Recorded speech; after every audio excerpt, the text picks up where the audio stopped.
So let's insert some data. So we'll say Billy. Password we'll just use as the same thing. So pass123.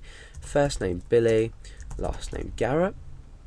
Let's click go and insert that data. Now you can see that everything's done, everything's worked. We've got ID of 1 for Alex and 2 for Billy. So let's try logging each user in, and we should return now. We should return this user ID. So Alex pass123.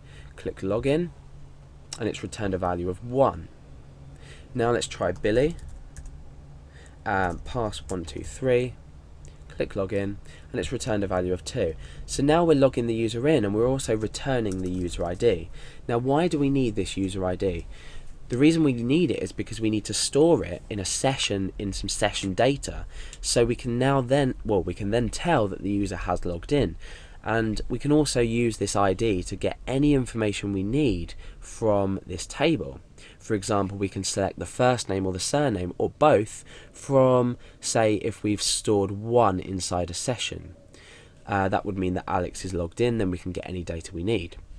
So these are the fundamentals of a user login system, storing something that allows us to access data about our user, which can change. So one day I could log in as Alex, and one day I could log in as Billy, or another user could log in as Billy. Okay, so let's put this into a session. Now before we do that, we need to define something in our core.inc.php. Remember, this is included at the very top of our index page. Core.inc.php, we need to say session_start. Remember, we need to do that for all sessions to be able to use them on pages. So as long as we include this core.inc.php on every file, which we will be doing at the very top, then we're going to be able to log users in. We also want ob start before that, because what we're going to be doing is using headers, the header function, to redirect our user back to the index page when they've logged in correctly. So we need ob start, session start, and now in here what we can do is we can say $_session user_id equals user_id. So we've grabbed the user ID from the user that has correctly entered their username and password. Now we're storing it inside a session called called user ID. Okay. Now what we want to do is say header, location, and we want to go back to the index.php page. We're already on that, but this will just refresh it. It will perform the checks to say, is this user logged in, and it will give us some data out. So okay, so we're pretty much done there. Let's just go back to our index.php page, and we will create an if statement. Now, let's assume, create an if statement else, and then down here, let's assume, we'll ignore this for now, let's assume that a session called user ID has been set and it isn't empty. Now this means that the user has logged in, because it means that we've gone through the process of setting this to the user ID of the correct user that's logged in, or the user that's correctly entered their details.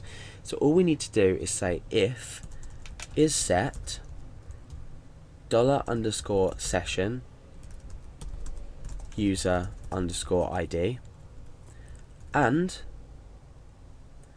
not empty $_session user ID.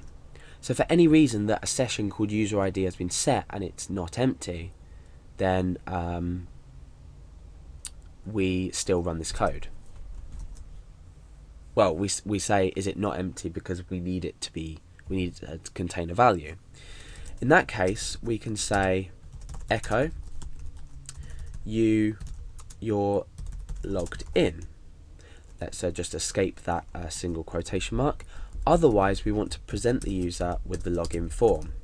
So let's just go through before I test this whole login process, because we've pretty much logged a user in now. So let me just test this, or go through this in my head, or not in my head, but with you guys. So we'll start from this bit here. We grab the user ID from the result of where we've already echoed this out, so you know what it does. We've got 1 for Alex and 2 for Billy. We set the session here, So this session will now equal 1 if I log in as Alex.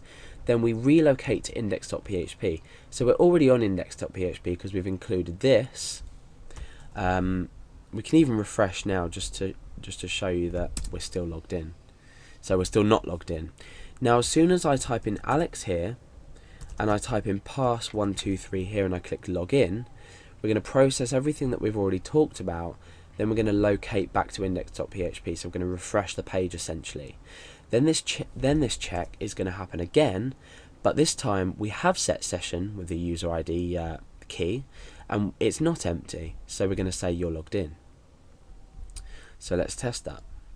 Click in login, and now it says you're logged in. No matter how many times we refresh this page, the session is still set, therefore we're still logged in. So now you've essentially learned how to log a user in. And that's basically it for logging a user in. What you can now do is on any other page that you work with, say you had a page called, tutorials.php and you needed the user to be logged in, you could use this line. What you could do to make things easier and quicker is get rid of this inside here and create a function that allows you to quickly check if the user's logged in. So let's go back to core.inc.php and we're going to create a function called logged in. And what we're going to do inside this function is we're going to say if, we're going to do exactly the same as what we've done, that we've just removed from index.php here, but we're going to put it in a function, so all we need to do is call this. So if is set, everything's set and it's not empty, return true. And otherwise up here we can say return, oh no, probably not a good way to do it, and we could say here else return false. So if we are logged in, we're going to return true, otherwise we're going to return false. So if you know about functions and if you've correctly learned about functions, you'll know I can just put if logged in, then it will say we're logged in, because this will return true, so this block will run. If we return false, we're going to include the login form. So let's go back to the page and see if that works. Yep, it still tells us that we are logged in.